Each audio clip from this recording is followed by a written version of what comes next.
Саламатсыздар ма құрметті оқушылар, бүгін біз алгебра 7-ші сынып 3-97 есепті шығарамыз. Бұл жерде мынандай екі түзу берілген, осы түзулермен қиылысу нүктесін анықтау керек. Оның қиылысу нүктесін анықтау үшін теңдеулер жүйесін құрамыз, яғни x, y тең 0, 2x плюс y тең минус 5 деген теңдеулер жүйесін құрамыз. Енді осы жерден мынаны 2-ге көбейтейік. Сонда осы теңдеулер жүйесінің шешімін тапсақ, онда бізде қиылысу нүктесі шығады. X минус 2y тең 0. Енді 2-ге көбейтсек 4x минус қайсыны көбейткен? Плюс 2y тең минус 10. Енді мынаны қоссақ 0 болады, 5x болады. 5x тең минус 10 болады, x тең минус 2 болады.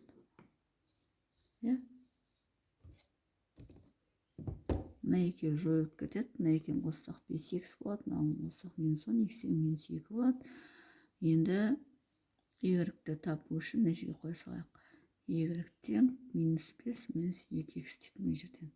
Жақты кіші. Сонда x орнына мынаны қоямыз. Y тең минус 5 минус 2 көбейту минус 2 тең 4 болады.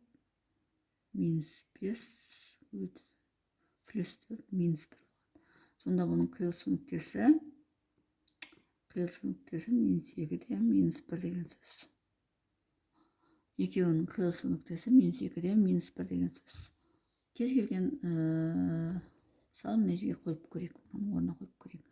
X-тің орнына x минус 2y тең 0 деген орнына минус 2-ні қояйық, x-тің орнына y-тің орнына минус 1-ді қояйық. Сонда 0 болу керек, яғни минус 2 плюс 2 тең 0, демек орындалып тұр. Демек, мынау бастапқы қиылысу нүктесі болады екен. Яғни қиылысу нүктесі бізде минус 2-де минус 1. Бірінші жауапты таптық. Енді бізге не дейді? Қиылысу нүктесін анықтадық, және ол дейді осы нүкте 3x минус 2y минус 4 түзуі арқылы өте ма дейді. Яғни мына нүкте мынау арқылы өте ма дейді. Ол үшін x-тің орнына минус 2, y-тің орнына минус 1-ді қоямыз. Егер теңдік орындалса, онда өтеді деген сөз. Ал енді қоямыз. 3 көбейту x-тің орнына минус 2-ні қоямыз. Минус 2 көбейту y-тің орнына минус 1-ді қоямыз. Тең минус 4. Так, минус 6 болады. Екеуі плюс 2 болады. Тең минус 4. Минус 4 тең минус 4. Демек, мынау бізде есеп тұр. Мына түзу арқылы өтіп тұр. Біз не істедік? Мына екі түзу арқылы қиылысу нүктесін таптық. Ол қиылысу нүктесі мына түзу арқылы өтетінін көрсеттік. Сонымен есептің шығар жолы осындай. Егер есептің шығар жолы түсінікті болса, лайк басып, комментарий жазып, каналыма тіркеліп кетсеңіздер болады.